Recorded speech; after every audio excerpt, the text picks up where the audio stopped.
சின்ன மீனம்பாக்கம் விண்ணூர்தி நிலையம் தேவை. பரந்தூர்ல 5000 ஏக்கர்ல விண்ணூர்தி நிலையம் பேராசை. கோயம்பேடிலே பேருந்து நிறுத்தம் தேவை.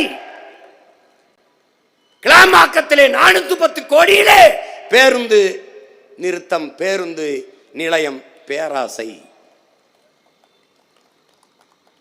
ஏற்கனவே இருக்கிறது எங்க தாத்தாக்கள் பேரிலே. காமராஜர் பேரிலே ஒரு துறைமுகம், பாட்டனார் வாபூசி பேரிலே ஒரு துறைமுகம். அதிலேயே வேலை 40-50 விழுக்காடு தான் நடக்கிறது. ஏற்றுமதி இறக்குமதி ஒன்றும் தேங்கி நிற்கவில்லை.